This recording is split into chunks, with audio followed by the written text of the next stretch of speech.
Buenos días, le damos la bienvenida a toda la comunidad a este nuevo podcast de la empresa Cosora Ingeniería, un programa especializado en el tema de inversiones, finca raíz. Hoy tenemos un tema muy especial que me llena de orgullo, que es el tema de la riqueza, el dinero, las finanzas personales y bienes raíces desde el punto de vista de la Biblia y de la religión católica. Para tratar este tema he invitado a una persona experta en el tema, que es el general Henry Salabrio. Muchos se preguntarán por qué un general tratando este tema. Él nos va a comentar sobre este particular, pero pues muy encantado de tenerlo acá, general, que ha aceptado esta invitación por parte de la empresa, que estoy con nosotros. Entonces, gracias por aceptar esta invitación y bienvenido. Muchas gracias, ingeniero. Un saludo especial desde lo más profundo de mi corazón, en el querer cristiano, a cada uno de ustedes. Porque un general de la Policía Nacional de Colombia, tratando de imitar a los profetas, no solamente del Antiguo Testamento, sino del Nuevo Testamento. Sencillamente porque nuestro Señor dispone que anunciemos a tiempo y a destiempo, denunciemos a tiempo y a destiempo la palabra de Él. 36 años de servicio en la Policía Nacional, pero solo unos pocos de ellos al servicio de Dios por el desconocimiento de su palabra. General, ¿cómo empezó ¿cómo se puede decir? Esta tarea misionera en practicando todos los mandamientos y todos los sacramentos de la ley de Dios y hablando sobre la Biblia? Mi familia, por supuesto, cristiana, desde hace muchísimos años dedicado al servicio de Dios por cuenta de las enseñanzas de mis padres, pero fundamentalmente el Obispado Castrense de Colombia, las Fuerzas Armadas de Colombia, le permiten a sus integrantes darle un vuelco total a su forma de ser, cuando por supuesto se escucha y se atiende lo que ellos dicen. Varios sacerdotes influyeron en mi vida cristiana, pero particularmente aquellos que tuvieron la posibilidad de conocer y cumplir lo que nuestro Señor dice: al que crea, estas señales le acompañarán. Una de ellas: expulsarán demonios en mi nombre. En los exorcismos me fortalecí muchísimo en la fe. Perfecto. Pues acá queremos nombrar al padre Silverio, párroco de la iglesia La Antigua, Santa María la Antigua, ¿sí? Que fue el contacto que tuvimos con el general. Bueno, general, vamos a entrar ya a los temas. He dividido el podcast en cuatro partes. La primera parte la he llamado perspectiva bíblica y doctrinal. La primera pregunta que quiero hacer sobre el tema es: ¿qué enseñanza nos deja la Biblia sobre el dinero y la riqueza? La Sagrada Escritura en el Antiguo y el Nuevo Testamento nos habla en más de 300 oportunidades de lo que tiene que ver con la riqueza, no solamente la riqueza espiritual, sino la riqueza material. Desde el padre Abraham, que es tildado precisamente en el libro del Génesis como un hombre rico porque tenía posesiones, ganados, tierras, sirvientes, hasta el Apocalipsis, en donde hace una referencia bastante dolorosa del rico. Hace ver que el rico va a tener una muerte tremenda, una dificultad tremenda en el momento de rendirle cuentas a Dios. Pero no significa eso que el rico esté en desventaja frente al pobre, siempre y cuando, por supuesto, utilice las riquezas para ayudar al necesitado, para fomentar de alguna manera el amor hacia Dios. La riqueza es buena, pero también es mala, nos lo enseña la Sagrada Escritura. ¿De qué depende que sea buena? De esa entrega, de ese desprendimiento para ayudar al necesitado. Y prácticamente lo que se tiene que vislumbrar desde el punto de vista cristiano es lo que nuestro Señor nos enseña en el libro del Santo Evangelio según San Mateo. En el capítulo 25, a partir de ese versículo 14, empieza a hacer un desglosamiento de lo que es un administrador de los bienes y de las riquezas. Y más adelante, en ese mismo capítulo 25, después del versículo 30, nos hace ver el juicio de las naciones: el que da de comer al hambriento, da de beber al sediento, visitar a los enfermos, socorrer al preso. Y en eso consiste precisamente la riqueza, en tenerla porque Dios permite que se tenga, pero en ayudar al prójimo para que esta riqueza sea buena. Claro, usted dice que una parte que la riqueza no es buena. ¿Por qué no explica un poco el tema? ¿Cuándo es bueno? No es buena cuando se tiene la posibilidad de ayudar y no se ayuda. Ese es el punto de quiebre.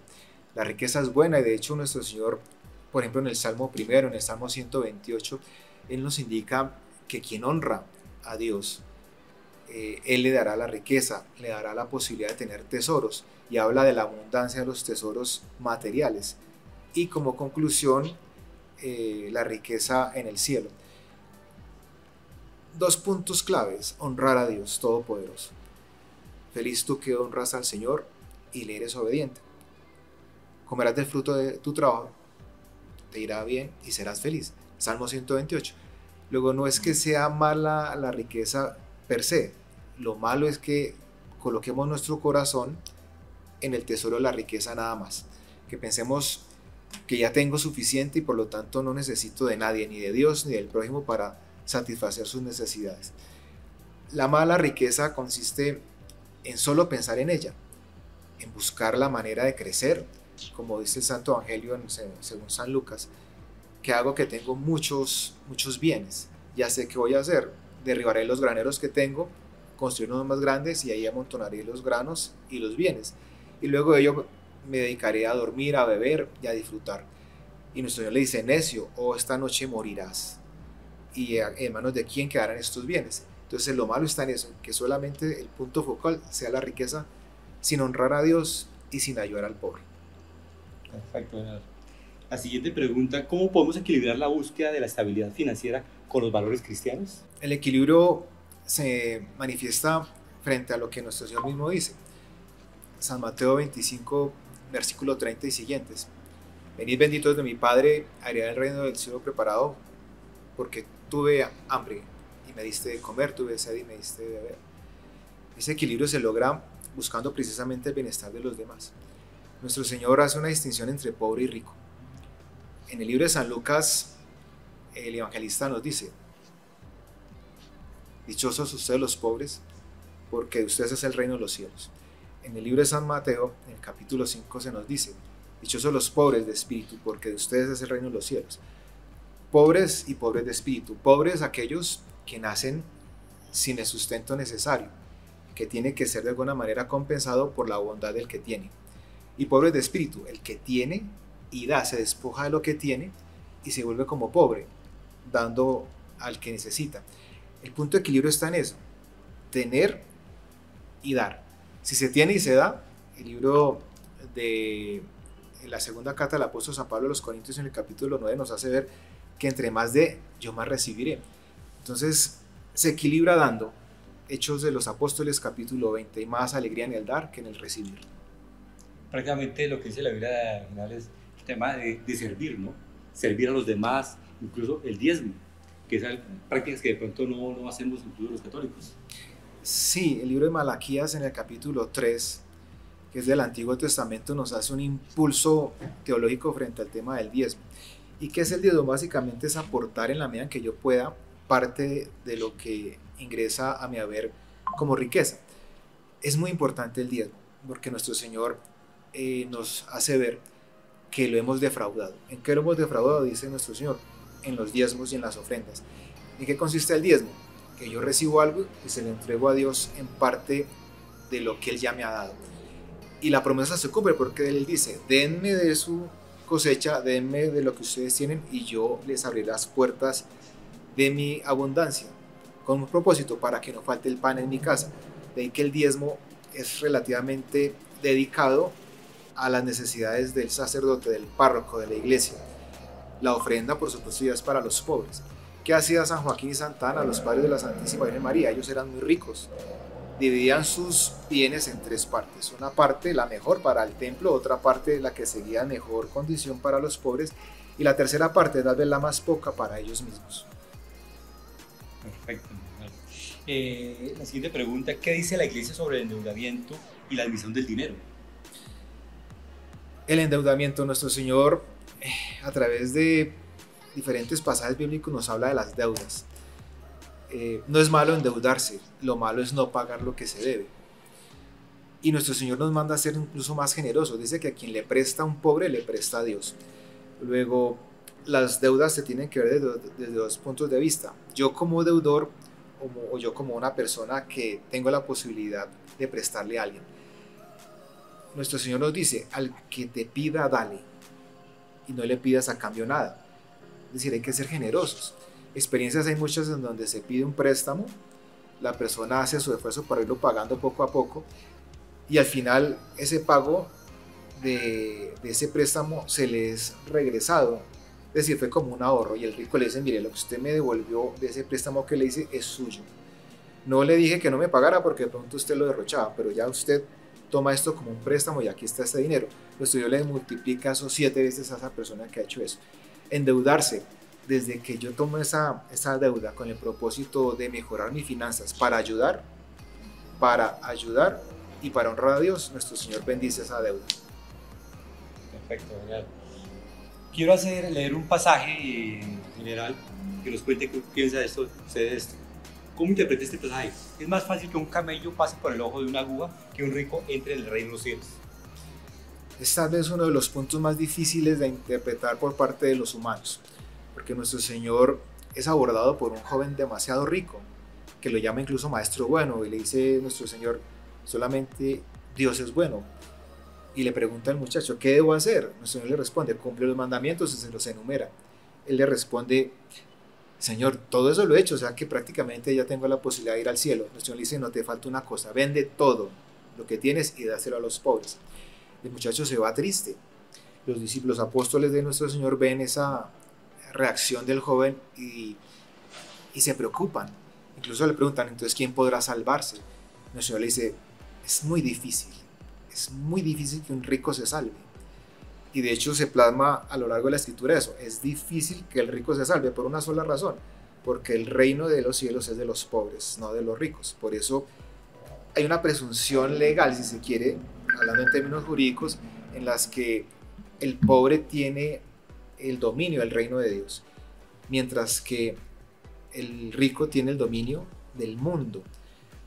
Por eso nuestro Dios nos llama a que aprovechemos lo que tenemos para ganar amistades en los pobres. Entonces, sirviendo a los pobres, me hago rico para el cielo. Entonces, como el reino de los cielos es de los pobres, si ayudo a los pobres, ellos me ayudarán a entrar al cielo. En ese contexto, ¿los ricos no pueden salvarse? ¿No pueden llegar al cielo? Continuando con lo que nuestro Señor dice que es más difícil que entre un rico al reino de los cielos y que es más fácil que entre un camello por el ojo de una aguja, nuestro Señor les hace esa respuesta. Para Dios no hay nada imposible. Es decir, un rico por supuesto se puede salvar, así como un pobre se puede condenar, por supuesto. La condición de ser pobre no significa que ya alcanza la salvación, como la condición de ser rico no significa que ya alcanza la perdición. No, es una situación en donde los dos están en una misma balanza, pero todo depende de sus acciones. El pobre puede volverse rico en cosas materiales, el rico puede volverse pobre en cosas materiales, pero los dos tienen que buscar la riqueza espiritual. El pobre tiene, por supuesto, un plano de ganancia, una ventaja frente al rico, claro que sí, dichosos los pobres. Hay de aquellos que sufren porque encontrarán consuelo, dice nuestro Señor en el libro de San Lucas. Pero hay de ustedes los ricos, porque ya han tenido su recompensa. Es decir, hay una desventaja sí, pero si el rico ayuda al pobre, se cumple lo que dice nuestro Señor en el juicio de las naciones. Porque como tuve hambre y me diste comer, venid benditos de mi Padre. Perfecto, muchas gracias. Bueno, vamos a pasar a un segundo módulo que lo he denominado Finanzas Personales y Estabilidad Económica. La siguiente pregunta es, ¿qué principios bíblicos pueden ayudar a una persona a manejar mejor su dinero? Por supuesto, cada persona tiene unos deberes y unas obligaciones frente al Estado y frente a los demás. En el libro de los Romanos, la carta de San Pablo a los Romanos les hace ver que el primer deber es con el Estado frente al pago de impuestos. Hay que pagar los impuestos, dice San Pablo. De hecho, nuestro Señor Jesucristo también le dice a Pedro, ¿quién debe pagar impuestos? Los extranjeros. Yo no soy extranjero, soy de acá, pero para que no tengamos problema, vaya, pesque y lo que encuentre pague su impuesto y el mío. Hay que pagar impuestos, eso es lo primero. O sea, para tener un equilibrio en eso, pagar impuestos. Lo segundo, el amor a los demás, satisfacer las necesidades de los demás. Cuando nuestro Señor da la posibilidad a 5 personas de administrar sus bienes, el rico les dice, a usted le doy 10 talentos, a usted 5, a usted 4, a usted 3, a usted 2. En ese momento nuestro Señor hace esa parábola haciendo las veces de él. Yo le entrego a cada uno según sus posibilidades talentos, dinero, administrelo. cada quien lo hace de acuerdo a las posibilidades que tiene. Unos tienen mayores ventajas frente a otros por sus conocimientos, sus habilidades, pero también por su experiencia. Y en ese sentido nuestro Señor viene y recoge, empieza a pedir. Al que le dio 10 lo multiplicó por 10, al que le dio 5 por otros 5, pero al que le dio 1 no hizo nada. Entonces todo lo que nuestro Señor nos da tenemos que multiplicarlo, buscar la manera de multiplicarlo. No solo para obtener una riqueza aquí, sino para que parte de esa riqueza vaya a lo necesario. Luego el punto de equilibrio de esas tres cosas: poder multiplicar la riqueza, honrar a Dios Todopoderoso y ayudar al necesitado. Perfecto. General, otra pregunta: ¿qué consejo le daría a alguien que enfrenta dificultades económicas y no sabe qué hacer? Conocí a un exorcista, un sacerdote que tuvo la posibilidad de enfrentar una situación como esta que me pregunta, ingeniero. Y la persona le dijo: mire, tengo muchos problemas en mi empresa, y eso que yo voy a misa, y eso que yo me confieso. Es más, tengo como gerente de mi empresa a nuestro Señor. Mire, me acompaña por favor a mi oficina. Entran a la oficina y le muestra encima de su escritorio una imagen del Sagrado Corazón de nuestro Señor Jesucristo, y al lado una imagen del Inmaculado Corazón de la Santísima Virgen María. Y ellos son los gerentes de mi empresa. El sacerdote le pregunta: ¿y cuánto les paga a ellos? Él dice: no, pues nada, o sea, pues dijo: no, si son los gerentes tiene que colocarle un sueldo, colóquele un sueldo a sus gerentes. ¿Y cómo es lo del sueldo? Pues déle el diezmo al padre, al sacerdote. Padre, ¿usted qué necesita? No, es que se me está cayendo el techo, venga, yo le construyo el techo. No, tengo una necesidad de unas deudas que se adquirieron y no tengo cómo pagarlas, aquí se las pago. Eso es pagarle el sueldo a nuestro Señor. Hay gente que dice: no le den el diezmo, sino déselo a un pobre. Esas son palabras de Satanás. Al pobre hay que ayudarlo, pero al sacerdote también hay que ayudar. Entonces, ayudando al sacerdote, nuestro Señor lo dice claramente en San Marcos capítulo 9:40. A ustedes, si alguien les da un vaso por ser mis discípulos, ese vaso de agua no quedará sin recompensa. Mi consejo: ayuden al sacerdote, ayuden al sacerdote. Padre, bendígame este diezmo, esta ofrenda que le entrego para sus necesidades, para lo que usted necesite, y si se lo quiere dar a los pobres no hay problema. Bendígamelo, Padre, y se lo multiplica 7 veces. Ayudar a Dios Todopoderoso y al pobre, el mejor consejo. Perfecto. General, ¿cómo influye la generosidad y la caridad en la admisión de las finanzas personales? Es bien importante esa pregunta, porque la palabra de Dios es viva, eficaz, perfecta, como espada de dos filos penetra en lo más profundo del ser. Lo coloco como testimonio no por vanagloriarme. Fui a una droguería para adquirir unos elementos para arreglar una impresora, elementos que me costaban 1.200 pesos. Pero dentro de la droguería había un joven, una persona, me coloco unos 45 o 50 años, indigente. Estaba pidiendo ayuda, no estaba pidiendo dinero, estaba pidiendo ayuda para comprar medicamentos. Me dijo: ¿usted me podría por favor ayudar al menos a comprar algo de esta lista? Y le dije a la persona que estaba atendiendo: dele todo eso. Había dentro de la fórmula una medida de un tarro de leche. Dijo: ¿puedo el más grande? Sí, coloque el más grande. Todos los medicamentos y las necesidades de esa fórmula fueron satisfechas. ¿Cuánto es? Lo mío 1.200, lo de él fue bastante, pero tarjeta de crédito sin problema. A la salida el Señor le estaba diciendo a otras personas: Él me ayudó. Y dije: no me dé las gracias a mí, déselas a Dios Todopoderoso. Al otro día me llamaron de Estados Unidos a decirme que les diera el número para consignarme, que había una plata que me estaban debiendo desde hacía más o menos unos 6 meses y que ya tenían el recurso suficiente para hacerme el giro. Cuando me llegó, la verdad no pensé que fuera ese monto, pero por mórbida curiosidad tomé mi calculadora y multipliqué 7 veces lo que yo le había dado a esa persona, pero en dólares. O sea, lo multipliqué 7 veces, pero en dólares, o sea, una cantidad casi que 70 veces. En eso consiste la generosidad. Nuestro Señor retribuye 7 veces.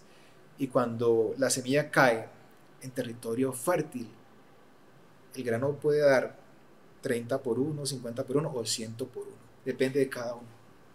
Qué buena historia general. Esa evidencia personal. Sí, señor. Bueno, el tercer módulo lo he denominado bienes raíces y propiedades desde la fe.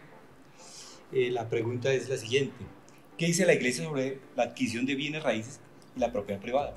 Es muy hermoso, un pasaje en el libro de los Proverbios, escrito por el rey Salomón, capítulo 31, donde habla de la mujer. La describe de una manera perfecta. Habla de la mujer casada, por supuesto. Y hay una parte donde dice que ella ve un predio y lo adquiere y planta sobre ese predio y da una cosecha abundante. Pero el significado de que la mujer es la que ve, la mujer es la que visualiza el terreno apto para ser comprado. Y el tema de los terrenos es fundamental, porque en la medida que una persona tuviera más tierras era más respetado, se le rendía honor y tributo. En el Antiguo Testamento.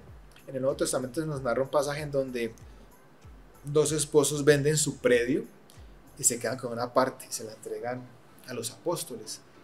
Y la pregunta de Pedro ¿es todo el dinero? Y Dios, sí, es todo. Dice, pero ¿para qué le mientes? El predio es suyo. ¿Para qué me miente? O sea, pues diga, mire, esto fue lo que me valió, pero me quiero quedar con una parte. No había habido problema, pero por mentiroso morirás.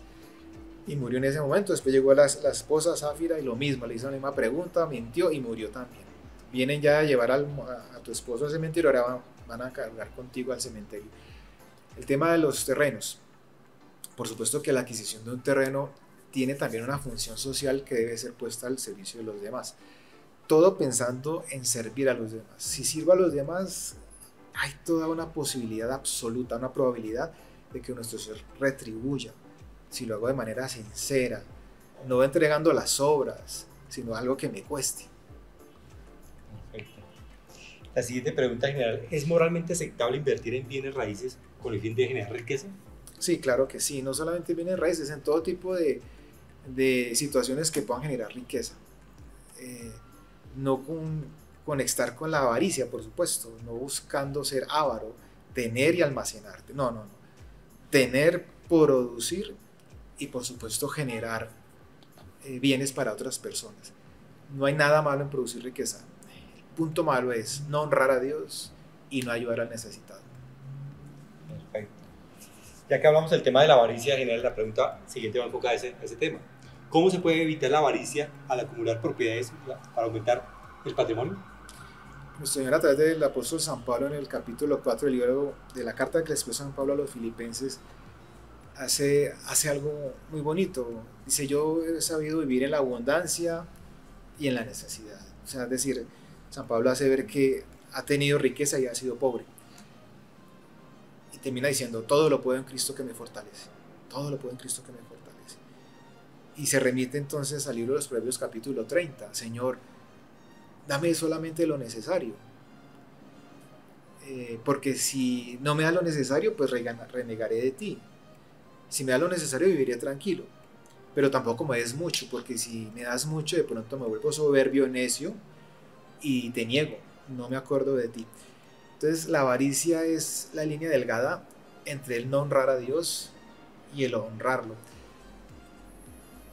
Tener lo suficiente y tener tal vez un poco más, y de ese poco más ponerlo a disposición de los demás.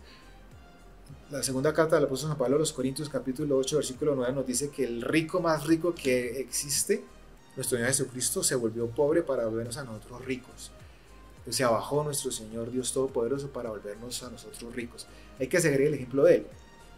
Ser humildes. Para recibir honra primero hay que ser humildes, dice nuestro Señor.